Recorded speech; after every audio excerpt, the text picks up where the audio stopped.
நீலகிரியில் புதிய கட்டுப்பாடுகளுடன் இ-பாஸ் நடைமுறை நள்ளிரவு முதல் அமலுக்கு வந்தது. கோடைக்காலம் துவங்கியுள்ள நிலையில் நீலகிரி மாவட்டத்தை நோக்கி ஏராளமான சுற்றுலா பயணிகள் படையெடுக்க துவங்கியுள்ளனர்.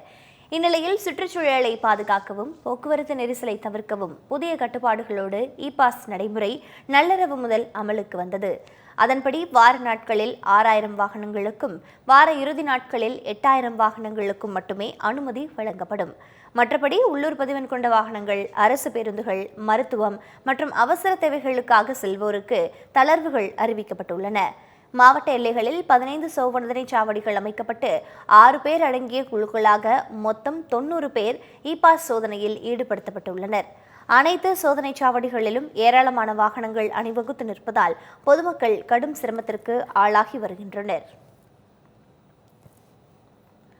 நீலகிரி மாவட்டத்திற்கு இ-பாஸ் நடைமுறை கட்டாயப்படுத்தப்பட்டுள்ள நிலையில் மேட்டுப்பாளையம் கல்லார் சோதனை சாவடியில் சோதனை தீவிரப்படுத்தப்பட்டுள்ளது. இதுகுறித்து கேரள சுற்றுலா பயணிகளோடு நமது செய்தியாளர் செந்தில்குமார் நடத்திய கலந்துரையாடலை தற்போது பார்க்கலாம். நீலகிரி மாவட்டம் மற்றும் கொடைக்கானல் பகுதிகளுக்கு இன்று முதல் இ-பாஸ் நடைமுறையானது கட்டாயப்படுத்தப்பட்டுள்ளது. வாகனங்கள் அனைத்தும் இ-பாஸ் எடுத்த பின்னரே நீலகிரி மாவட்டத்துக்குள் தற்பொழுது அனுமதிக்கப்பட்டு வருகின்றனர். அந்த வகையில் தற்பொழுது கேரளாவைச் சேர்ந்த சுற்றுலா பயணி திரு அன்வர் அவர்கள் அவர் பதிவிலிருந்து தற்பொழுது நீலகிரிக்கு சுற்றுலா செல்வதற்காக வந்துடலாம். அவர்கிட்ட கேட்கலாம். சார் வணக்கம், நீங்கள் கேரளாவில் எந்த பகுதியிலேருந்து எந்த பகுதியிலேருந்து வந்திருக்கீங்க? இந்த இ-பாஸ் நம்ம நீங்கள் எப்படி பார்க்குறீங்க? இ-பாஸ் பரவாயில்ல, நல்ல காரியம்தான். அதாவது வாகனம் ஓட்டிகளுக்கு சௌகரியம்தான். எத்தனை வாகனங்கள் உள்ளே போகுதுன்னு நமக்கு தெரிய ஒரு கணக்கு கிடைக்கும். நல்ல காரியமாக்கும், பரவாயில்ல, கஷ்டமாக தெரியலை எங்களுக்கு. இப்போ நீங்கள் இங்கே வந்து தெரிஞ்சுக்கிட்டீங்களா இல்லை ஏற்கனவே இந்த இ-பாஸ் நம்ம இல்லை, இங்கே வந்து தான் தெரியும் எங்களுக்கு. இ-பாஸ் ஊர்லேருந்து வரும்போது தெரியாது. நீங்கள் எத்தனை பேர் வந்திருக்கிறீங்க? இப்போ எவ்வளோ நேரம் இங்கே நின்றுருக்கீங்க இ-பாஸ் இதுக்காக? இ-பாஸ் ஒரு 10 நிமிஷம் தான், 10 நிமிஷம் ஆகலை, அவ்வளோதான். ரொம்ப டைம் எடுக்கலை. அது எல்லாமே கரெக்டாக மொபைல்லே வந்துடுது. கூகுளில் போனால் டிஎன் இ-பாஸ்ன்னு ஓட்டுனா எல்லாம் கரெக்டாக வந்துடுது. எங்களுக்கு பிரச்சனையாக தோணலை. இப்போ நீங்கள் என்ன செலிப்ரேஷனுக்காக மேலே போகிறீங்க? இப்போ வாகன போக்குவரத்து நெரிசல் எதாவது இருக்கா இ-பாஸ்னால?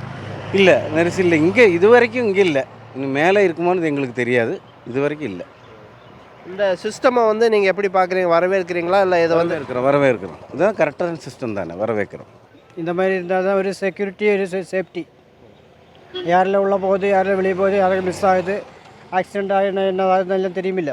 அதுக்காக ஒரு ஈஸி கண்டுபிடிக்கிறதுக்கு ஈஸி. எந்தெந்த வண்டி போகுது எல்லாம் நமக்கு தெரியும். வண்டி நம்பரு, வண்டி மேய்க்கு, நெய்மு எல்லாமே போட்டிருக்குது. அதனால் எந்த வண்டி எந்த பிரச்சனையாக இருந்தாலும் போலீஸுக்கும் எல்லாத்துக்கும் தெரியும்.